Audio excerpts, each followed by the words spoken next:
Guys, dito ako sa puno ng kakao. Ito oh, kakao ha, yung ginagawang chocolate, hindi ako. Oh, ito, tingnan mo ha. Look at this. This is, where is the fruits? Banana fruits.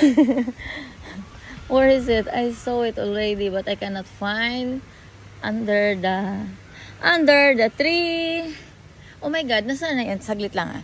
Nakita ko kanina tapos nung nilapitan ko na biglang nagwala. Biglang nawala. Naging invisible siya. Nasaan na yun? Oh my God, I hate this cacao. Ah, there. Okay. Oh, imagine, there's a cacao already. A cacao fruits, you know. I need to wait that fruit is gonna be ready. Look. This is cacao fruits. Wow. Isa pa lang siya. Ay, ang daming bulak. Wow. Ganito pala yung ano ng kakao. How nice. Ang daming bulak, oh.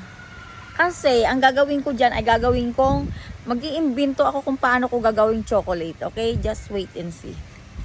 Kailangan walang kukuha dyan. Ako lang. Mangiimbento ako. Ay, malay mo, di ba? Ay, nako. At kapag naimbento ko kung paano gawin chocolate ang kakao, aba, ay di yung mga pamangkin ko matutuwa na naman sa akin. Alam mo naman yung mga pamangkin ko, mamatani, di ba? Mamatani. Pamangkin ko lang yan. Parang feeling ko, ang dami kong anak, no?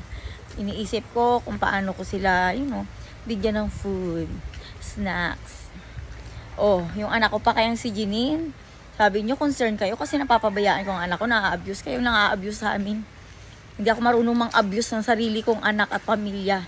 Pero kayo, in-abuse nyo kami magnanay. Kaya aminin nyo man at hindi, at paikot-ikot, pasikot-sikot ba ang kasinungalingan nyo, lalabas ang baho nyo. Kasi yun nga ang baho ng pagiging liar nyo. Nang-a-abuse kayo ng kagaya kong inosenteng tao pa, lalong-lalo ng anak ko.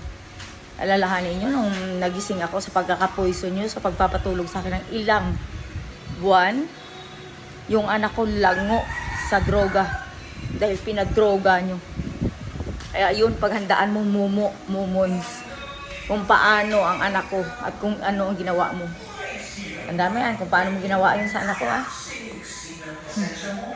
Dahil bubulalas ko lahat ng baho. Tandaan niya.